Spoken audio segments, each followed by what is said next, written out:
definitely looking in the under 65 division at Polaris. So continue to fight at 70 and then go to under 65 kg. So would that be challenging for the belt against Ffion?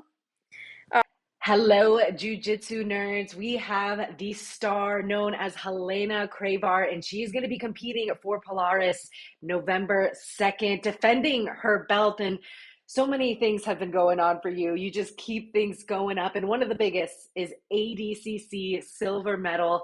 So how is everything going for you after such great things that you've accomplished in 2024? Yeah, so after ADCC, I went pretty much back to training, and I was able to do a couple more competitions and some seminars. So pretty much it was an amazing event and everything. And yeah, just really looking forward like to more competitions to end the year. And you had such an exciting match against Brianna St. Marie. I mean, can you break down in the moments where you were able to escape a position that she had you in? Your arm looked like it was at risk. And what was the mentality being able to stay calm in that moment and find your escape? Yeah, so it was like pretty a pretty tough match. It was a 10-minute match, and first off, in the first I'd say 5 minutes or so, it was just like us like hand fighting on the ground and kind of trying to get into positions. But I'd say in the second half, it got a lot more action, and when she kind of jumped on that triangle, I kind of felt like. That I would be able to reverse it and get a position from there. So pretty much what I did, it was kind of take her legs like off, like so she wouldn't be able to lock it. And then from there, I kind of rolled out of it. And then from there, as she kind of fell off my back, then I was able to reverse it and take her back, and that's how I got the score and kind of won the match.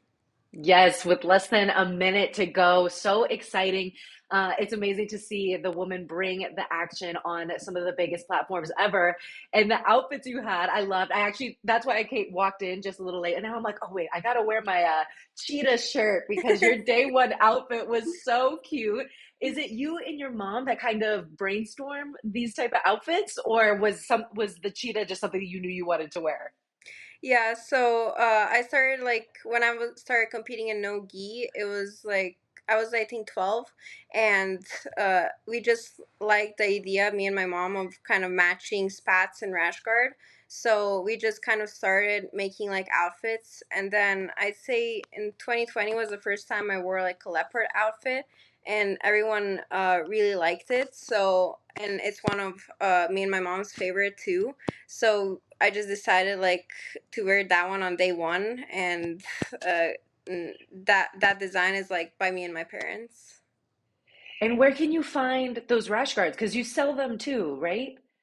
Yeah, so I sell some of them uh, are available at futurekimonos.com, but also some of the designs are like not yet available, so maybe next year we're gonna Ooh. start kind of selling more. I love that. You could, the way that you perform and how everyone is such a big fan of yours, it opens so many doors because now you're going on seminars as well. You're training with the best team that you could be training with and really getting the recognition that you deserve. And I know that's why Polaris is so excited to have you back to defend your belt. And you're going to be going up against Nia Blackman, who was also at ADCC. She lost first round and she was actually in a different division than you. So when you're thinking just about size specifically, do you feel like this is one of your most physically imposing opponents? Yeah, so it's for the 70 kg title. I usually compete like around 65, sometimes like 68, 150 pounds. So 70 is like a little higher than my kind of average weight, but I'm okay with that. And Nia, she competes like around 70, sometimes a little higher. But I don't like see that as much of a problem. I like doing absolute divisions a lot, so I think it's gonna be a fun match, like no matter like the size difference. And when it comes to people that you compete against, I talked to my co-host Matt Scaff, and he says that this is going to be such an amazing event. He's so happy that Polaris is putting you guys toe to toe. And he says that Nia's route to victory would probably be to be aggressive, very physical, and kind of try to bully you a little bit out there. So, would you agree with that analysis? Do you think, but would you say that when people are super aggressive with you, that actually opens up more submissions? Yeah, so I competed like since I have like lots of matches throughout the year, I compete against all kinds of different styles. So I'd say like I like when people like come out and like want to fight and are aggressive because I feel like that kind of helps me also attack. So I those are kind of my favorite matches when the girl is also coming forward because I like to come forward and like attack all the time. So I think that that's definitely going to make for an even better match if she's also attacking. And is there anything about her game specifically that you think is a big strength of hers? Yeah, so she's definitely very strong, and she has a lot of like accolades in her career, and I know that she has like good top pressure. She also has a good guard, so definitely whatever position we're in is probably going to be like a really tough match for both of us. And whenever people that are your competitors are interviewed, they always say something along the lines of, yeah, I can't wait to really test myself against her because you are really at the top and you're almost like a litmus test for these elite grapplers to see where they stack up at the best of the best. So, how does that feel? You're only 17 years old and people are looking at you as someone where they can like measure up how they stack up to the best of the best.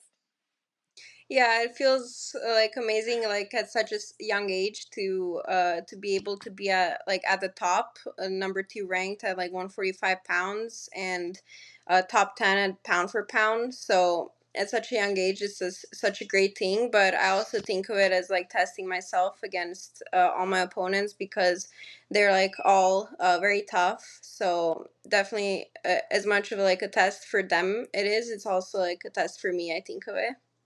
And you've been tested on all sorts of platforms. You're 2-0 Karate Combat, 2-0 UFC Fight Pass. Now Polaris, you're going back to as well. So, is there any particular rule set or maybe format that you like competing in the most, or is every single one offer something different that you enjoy? Yeah, I'd say my favorite rule set is submission only, just like Polaris does. But I also enjoyed the ADCC rule set. I did a lot of opens last year, and of course the trials and the worlds. So that rule set is very challenging, but I'd say my favorite one is the submission only. And I saw that with main character jujitsu, you're going to get into a little commentary as well. So being able to just talk about what you do on a day-to-day basic basis and break it down analytically must be so fun. So what is it like putting on that hat for you? Yeah, so I did the commentary. It was on October 5th for the kids show, and it was pretty fun. I enjoyed like watching the kids matches, and it's definitely something I'd like to do again, and it was really fun. So when you think of long-term goals, are you more interested in like starting your own gym, or would you see yourself more into getting into commentary or a little bit of everything? Probably a little bit of everything. Like, definitely, I want to compete as much as I can right now and do seminars. And then also, whenever I can, like maybe jump into some commentary. And then in the future, definitely open my own gym and continue like doing that commentary, hosting, things like that. Yes, all the doors opening for you when it comes to just everything from jujitsu. I think it's such a beautiful thing, and it's so exciting because you're so young. When we think about just having the belt for Polaris, I know that you have competed so many times that you don't really get nervous anymore. But does having something physical like that, like the belt, ever put more pressure on you? It doesn't really. I always enjoy like fighting for titles, so it just makes it more exciting for me. And it kind of it probably means that the match is like a lot tougher, but I like kind of challenging myself against all kinds of opponents. So whenever I can like compete for the title, I'm always up for it. And I'm currently here in Las Vegas. I did a few training sessions a while ago at Cobrina's, and I see all the photos that they have of you. So, do you miss anything about being in Vegas? I know you're located in Austin now, but you grew up in Vegas. So, is there anything you miss about the Vegas fight life?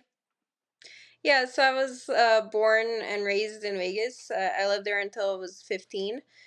So definitely, I enjoyed like training there and competing there under Hector Vasquez at Cabrinas, and I definitely like sometimes when I have competitions, I love visiting Vegas, but definitely maybe like as a city, I like Austin and Texas as a whole more, but Vegas is always like a part of me since I was born there and lived there for so long.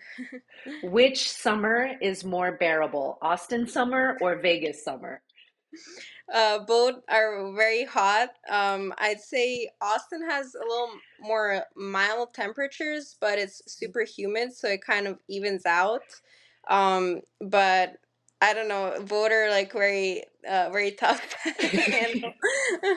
I prefer winter myself, so Vegas is like a dry heat, while Austin is a humid heat. Yes. And so now you're there with your parents. Do you have any siblings? No, I'm an only child. Oh, I love that. So you're definitely the focus of your parents. Where do you think your personality comes from? Because you're so sweet and a little shy, but still have that competitor hungry energy. So where do you think you get that from? I don't know. I was like always a little more shy as a kid. Uh, I mean, my dad, he likes to talk a lot, so maybe like more from my mom. But kind of in a mild way. I just like kind of talk, not too much, but when I need to and when I feel it's like right. What is a type of pep talk that your parents might give you before you get ready to go compete? Yeah, so usually both of my parents are always there supporting me, and they're both usually in the warm up area right before my match. And my mom, she's always like telling me to go hard and like do my best, and my dad also helps a lot, and then he goes out and like takes pictures. Oh. And my mom kind of is in my corner, so they both support me in every match. It's definitely a full family affair. Will they be there at Polaris, I'm sure? Yes, both of them.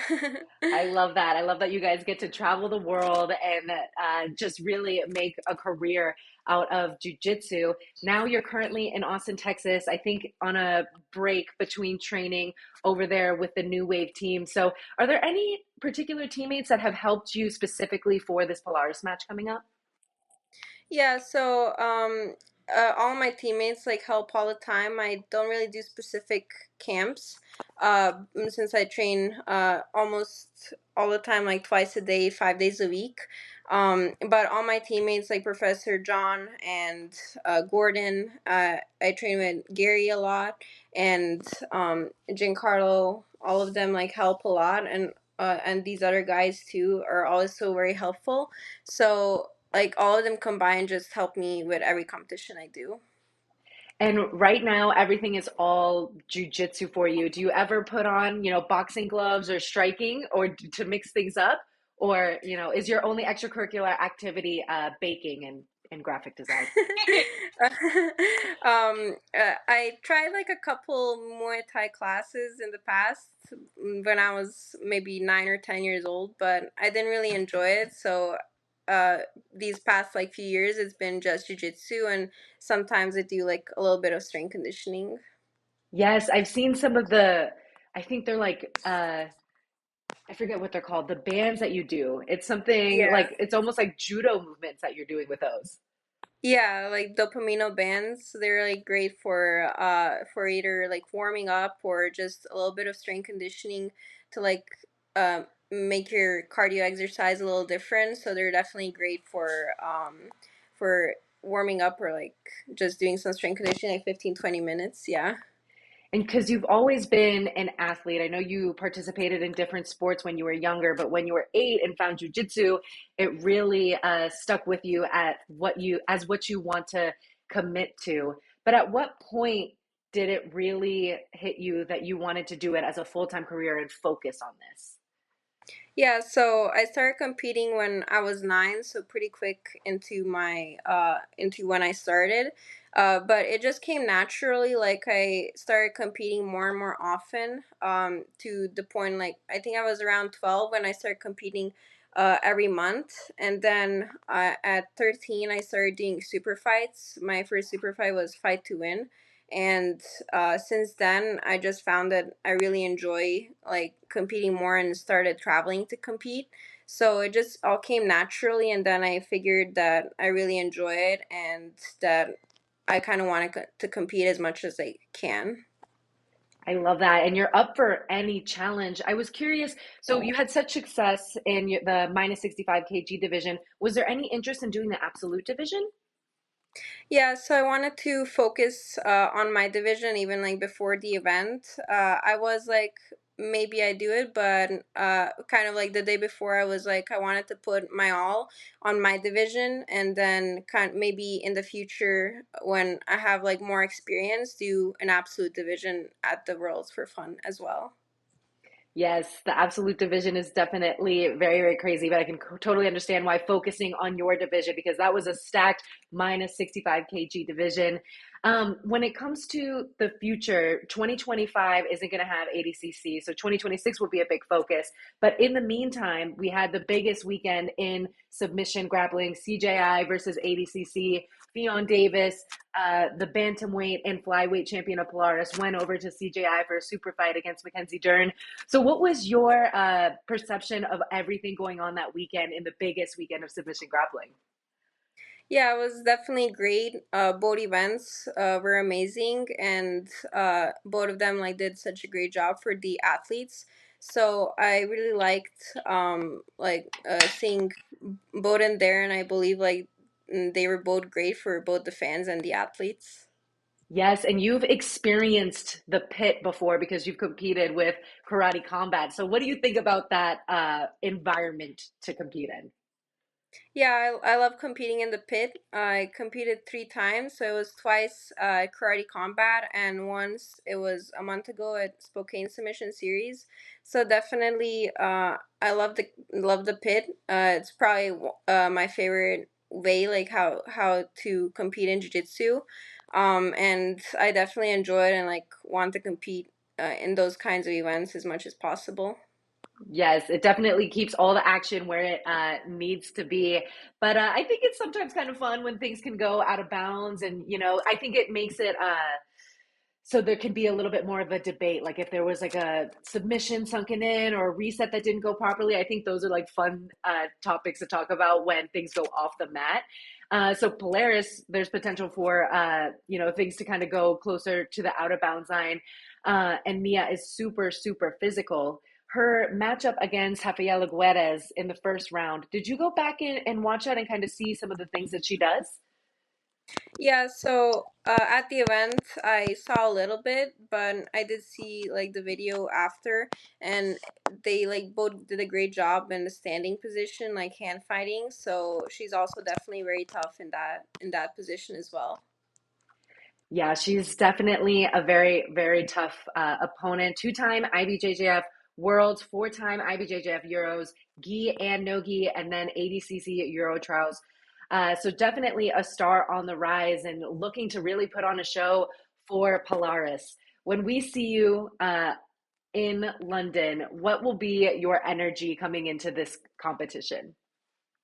Yeah, it's always like trying my best and like going as hard as I can, like trying to attack until I get the submission, either in like a good position or attacking the arms, legs, whatever I can get.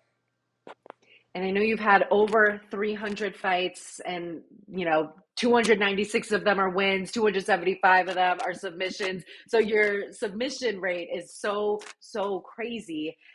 When you think back to some of the competitions that you've had, is there anyone in particular that you feel like you've learned the most from? Like this particular match really exposed something to me, and then you were able to go back and fix some things. Yeah, so definitely with every match, I feel like I learn something. But definitely like competing against black belts or like the top ranked girls, like especially at ADCC, I learned so much. Mhm. So I'd say like every match, but especially competing against top ranked girls is where I feel like I improved the most. And who will be in your corner for Polaris, other than your parents? It'll for Polaris, just my parents. Okay. A lot of times, like when we travel internationally, it's just me and my parents, unless some of my other teammates are competing. But this time it's just me. So, but I'm okay with that. I kind of like competing like on my own and kind of figuring things out by myself sometimes. And did your parents also have a background in martial arts? My parents did like some sports when they were younger, but they never did jujitsu. But they like did karate when they were my age and things like that. Yeah. And so, how was jujitsu found exactly? It just came by surprise. Like as I said, we were trying out different sports, like a bunch of things, and then I like went to try and strength conditioning, and the owner of the gym just said that he has jiu-jitsu classes, and we didn't really know what it was. We thought it was like some kind of wrestling, which is pretty similar, but it's still a little different. So it just like came by surprise, and we just discovered it, and I found that I enjoyed it a lot. That's amazing. I feel like everyone's discovery story of jujitsu is always so different, but the fact that you were able to find it so young and just be a prodigy in it is so amazing. When it comes to other athletes in the jujitsu space, is there anyone in particular that you really look up to as a like, jujitsu idol or inspiration? Yeah, all my teammates, like especially even before I joined New Wave, I always looked up to all of them, especially Gordon. And kind of I always enjoyed watching all the like New Wave matches, so I'm definitely like blessed to be part of the team now and kind of learn from the best athletes. And what is like a typical conversation between you and John Danaher about what you guys are working on? Yeah, it's usually like each class kind of like straight to technique, and we do a lot of different things. It's kind of unexpected every day, like what we're gonna do. Just like different positions, always like very analytical and kind of like going deep into the techniques. So um, it's always like great to like learn like so many different options and everything like that.